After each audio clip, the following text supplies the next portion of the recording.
Cara, eu tô aqui, juro, eu tô emocionado, porque você é responsável pela criação e manipulação de bonecos que ilustraram a minha infância nos anos 90, mas assim, você falou do especial em 89, eu vi muito Cadê o Léo? Primeira vez que eu vi a propaganda do Cocoricó, eu falava, eu juro, do Léo. Que loucura. Porque marcou muito, foi um especial muito... Muito forte. Eu lembro da musiquinha até hoje, foi né? Mesmo.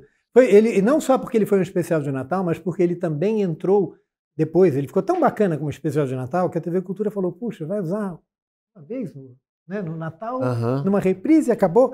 Então ele foi fatiado e ele entrou dentro do Senta que lá vem história do Rá-Tim-Bum. Primeiro Rá-Tim-Bum. Mesmo. Ainda não era Castelo, era só o Rá-Tim-Bum. Só o Rá-Tim-Bum. Mas você também, me tira uma dúvida, porque eu sou da época, quando eu era do Bambalalão. Você fez... Eu comecei no Bambalalão. Você fez no Bambalalão? Eu entrei na TV Cultura fazendo Bambalalão. Esse foi um dos grandes presentes na minha vida profissional, porque o Bambalalão, o pessoal de hoje em dia tem pouca oportunidade de conhecer, até porque tem muito pouca coisa na internet. O Bamba era um programa infantil ao vivo, diário, com 1h45 de arte dia. Ao vivo. E eu, sem experiência nenhuma de boneco, de atuação, de nada, caí nesse programa ao vivo. Ou seja, não sei se eu aprendi até hoje, mas ou você perde a vergonha, ou você não vai perder nunca, velho. E lá você manipulava também? Lá eu entrei manipulando bonecos. Você apresentava também. E depois atuando também. Mas eu entrei para a honra de substituir 2 amigos que tiraram licença de uma semana. Amigos que primeiro eram os meus ídolos, né?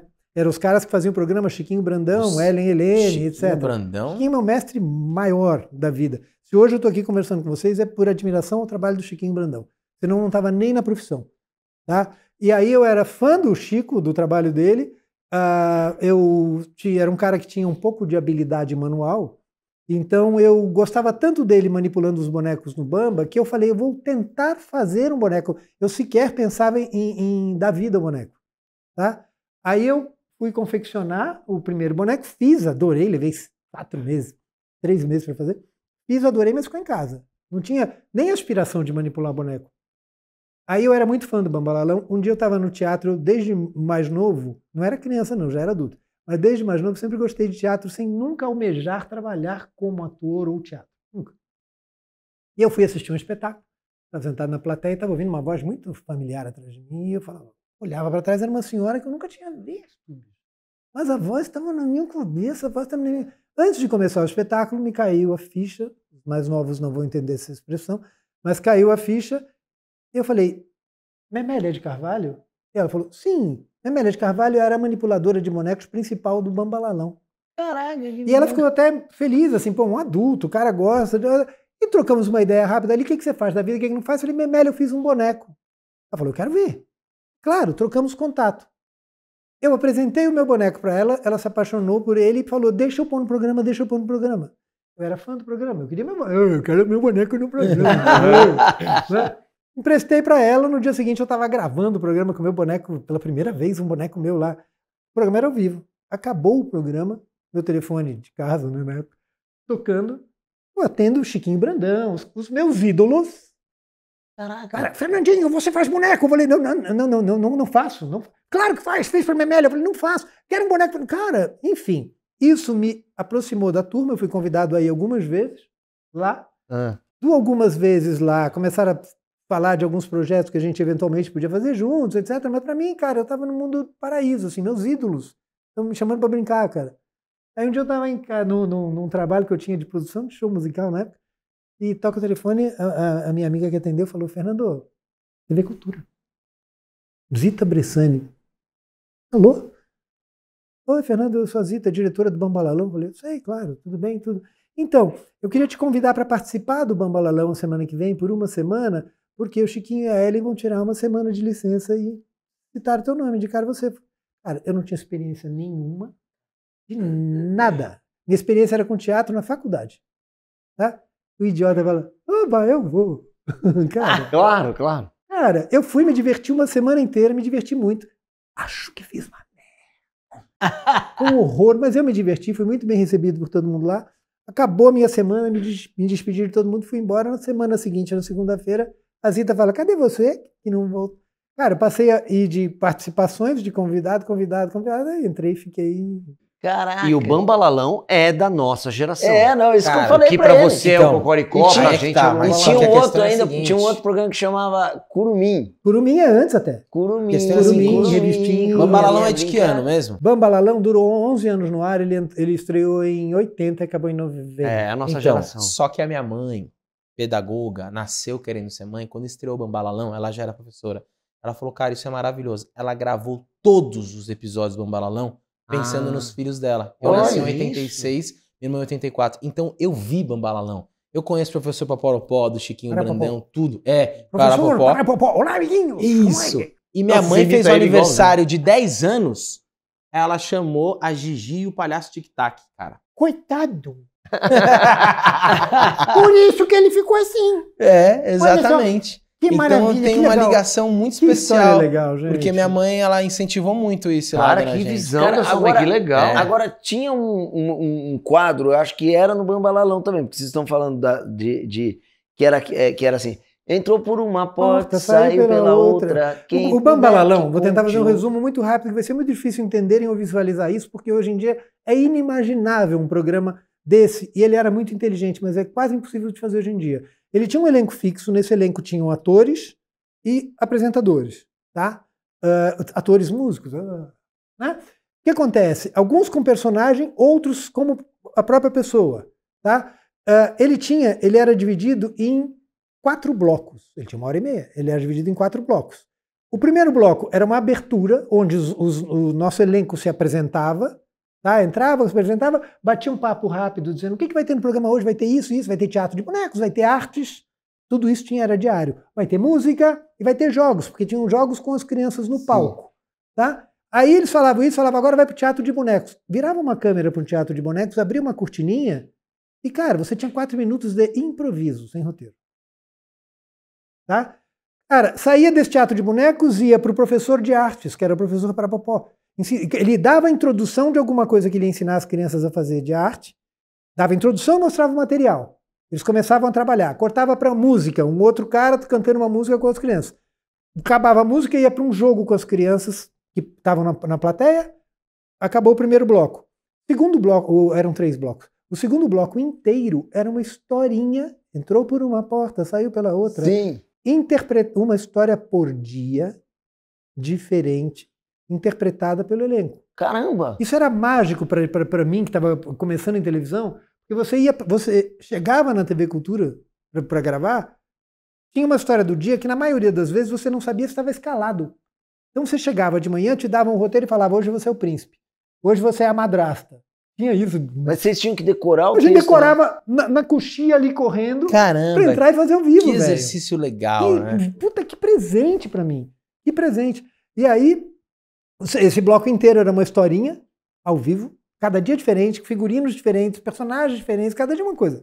Tá? O professor Parapopó entrava de mãe, com aquele nariz e bigodinho, sabe? Ele era o Chiquinho Brandão. Chiquinho Brandão. Tá? E o último bloco arrematava tudo que começou. Então tinha teatro de bonecos, tinha o João Acaiabe contando, Nossa. sentadinho do lado, contando uma história. Tinha o final das artes, tinha mais música, tinha mais jogo com as crianças e acabava o programa. Cara, olha quanta coisa tinha dentro de um programa por dia diferente. Não, e não tinha um desenho, né? Olha. Nada! Nada, né? Nada! Ganhou, dos 10 anos no ar, ganhou uns 8 prêmios. de E me melhor fala programa. uma coisa. Quando você disse, tem pouca coisa no YouTube, mas não tinha uma época que eu lembro que surgiu na TV paga, uma TV Rá-Tim-Bum. TV existe. Então, e não passa Bambalalão? Não, sabe por quê? Por quê? Tem um outro problema grave. Até o Cocoricó é um problema para isso. Porque a tecnologia foi mudando muito, Sim. evoluindo muito, e as coisas começaram a ficar muito datadas, muito velhas. Então, hoje você entra numa TV paga, uma TV Rá-Tim-Bum, e você quer ver as coisas de qualidade, fica passando aquelas coisas com imagem muito ruim. As verdeadas. Cara, pouca gente, a grande maioria do público não vai notar. Mas, por exemplo, eu vejo alguns programas dentro da TV Rá-Tim-Bum que eles orgulhosamente falam que foram tratados, eu caio da cadeira. Quero morrer com aquilo. Por quê? Cara, um programa de bonecos, eu sou muito chato com buscar planos para bonecos, tá? Para tirar o que a gente chama de ter o braço do manipulador, para tirar a cabeça. A gente é óbvio que não atua em situação normal, como eu estou aqui sentado.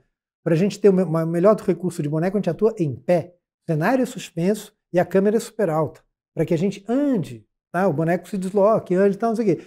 Então eu tenho um super cuidado com os planos. O que aconteceu? Os caras pegaram os programas velhos e como é que a gente resolve se antes era pequenininha a tela, agora a tela é maior e comprida? Cara, cortaram. Pior do que esticar, eles croparam. Então, tem plano do boneco aqui no pescoço. Eu odeio isso. Cara, o limite do boneco é o cotovelinho dele, velho. Então é legal aparecer barriguinha, aparecer peito, claro, no mínimo. Cara, quando começa plano aqui, eu morro. Ou seja, o ideal seria até refazer hoje em dia com melhor tecnologia. Mas, Bamba, mais velho ainda. É, né? O Bamba é um matic, velho. Eu vi alguma coisa no YouTube e por isso que eu falei, nossa, a qualidade é muito ruim. Não, e pra quem não conhece, acho que é importante também falar isso, esse olhar do Fernando, porque o Fernando, além de ator, manipulador e criador dos bonecos, você fez muitos dos bonecos, era o diretor, no Cocoricó você era o diretor do programa. Exatamente. Então assim, com esse olhar, né, de, não, a câmera, então isso me irrita, é porque aqui mesmo a gente brincou, né, tem um olhar de direção teu que tá para além de manipulação. Porque o que acontece? São muitos anos trabalhando com bonecos, tá? Tempos depois eu descobri que de onde vem esse meu encanto por boneco, de onde veio o encanto pelos bonecos manipulados pelo Chiquinho Brandão e pela Memélia. Muppet Show. Jim Henson. Muppets. Os Muppets. Tá? O primeiro Vila Sésamo. Né? Os bonecos dos Muppets, eles têm um tipo de manipulação que me encanta, que é essa brincadeira de pequenos traquejos, sabe? Não eu jamais faria isso com o Júlio, não vou mostrar, mas não é simplesmente ficar fazendo, não é isso, velho. Não é isso, tá? Então, esse cuidado já existia e claro que quando em 2001, eu estava dirigindo uma série na TV Cultura chamada Ilha Rá-Tim-Bum, tá? A TV Cultura resolveu retomar o Cocoricó. No começo do Cocoricó eu não dirigia, era o Arcângelo e a Eliana, 2 diretores. Ele parou de ser produzido em 2001 e em 2003 ele voltou a ser produzido. E aí eu fui chamado para dirigir. Quando me convidaram, cara, eu falei, vou poder tentar fazer tudo que eu acho que é possível se fazer num programa de bonecos. Cara, e virou minha grande brincadeira de sempre desafios. Sabe? Tem um clipe dos mais famosos do Cocoricó que é do Cocô. Nossa, muito maravilhoso. Bom. Cara, aquele clipe é quase que... A gente não fez um piloto. Quando eu fui dirigir, os meus chefes falaram, a gente quer com qualidade para vender para fora. Eu falei, que legal. Aí a gente fazia o primeiro Cocoricó com 4 câmeras. Eu falei para ele, posso fazer com uma? Ele falou, você tá louco. Eu falei, por quê? Ele falou, vai demorar uma vida. Eu falei, mas vai ficar muito melhor. Não, vai demorar uma vida. Eu falei, não vai demorar. Cara, me encheram o saco. Grava alguma coisa pra gente ver o rendimento e a qualidade. E eu peguei os cenários que já estavam prontos e peguei uma história de cada cenário e gravei. O clipe do Cocô é dessa fase, é uma das primeiras coisas gravadas no Cocoricó. Cara, quando eles viram, eles falaram, vai com uma câmera e tudo bem, deixa quieto. Porque com uma câmera eu conseguia mostrar o Júlio deitado de corpo inteiro, balançando o pezinho e olhando um Cocô cantando, entendeu? No Cocoricó eu fui sempre atrás dos desafios. Quando você olha uma cena de fogo no Cocoricó, desde uma fogueira ou uma clava na mão de alguém pegando fogo, é fogo de verdade. Tudo. A gente brinca que lá, desculpa, ele não pode ouvir, só os bonecos eram de mentira. O resto é tudo de verdade, gente. A maioria de comida é de verdade. Não tem aquelas coisas que, parece que... Não, é de verdade. Planta, a maioria era de verdade. Entendeu? Então, ali a minha brincadeira era sempre buscar um desafio novo. Uma diferença, como eu confecciono boneco. Então, por exemplo, se eu, como diretor dentro da TV Cultura ou qualquer lugar, e eu não tivesse ligação com os bonecos, eu chegasse lá e falasse, olha, para esse clipe aqui eu quero o Júlio com perninhas. Como é que é o procedimento normal? Ou tem um departamento lá dentro que faz, mas vai para orçamento, para aprovação, ou vai procurar alguém que faz orçamento, aprovação, tempo de entrega. Eu dirigia o Cocó e eu queria realizar os meus sonhos. Eu olhava o roteiro e falava, vou pôr a perninha.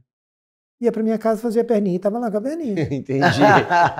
Nunca teve aprovação. Chabou, né? E ninguém perguntou. Cara, né? o Cocoricó é um programa que deu zero trabalho à chefia.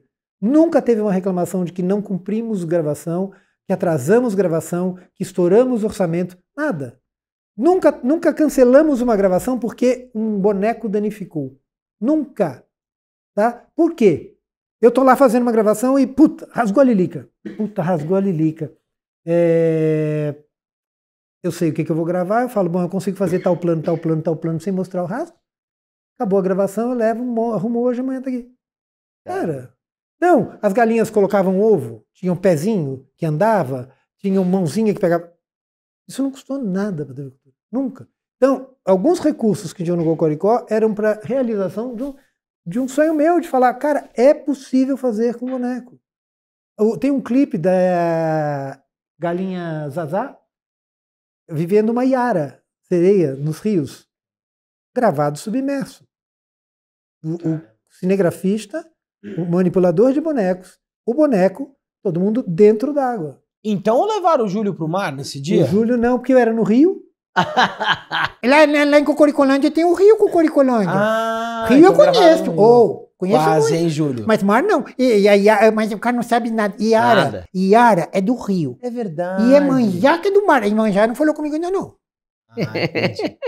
Mas enfim, então a gente levou. E aí a mesma coisa. Quando a gente estava decupando esse clipe, a sugestão da galinha sereia era usar o formato Gloob Gloob.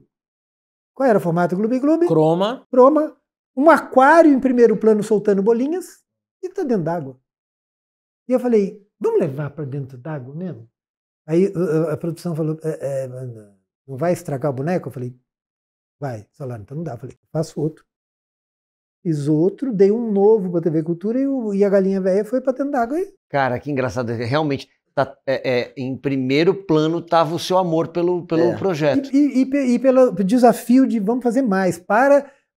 Primeira coisa, se vocês olharem, a maioria dos programas com bonecos, é aquilo que a gente já conversou um pouco antes até, eles estão atrás de uma bancada.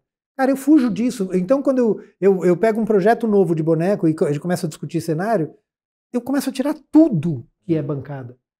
Mas desculpa, o boneco anda, ele se desloca. Você determina o plano pelo plano de câmera. Claro que para um mais geral você inventa um truque, tem 1000.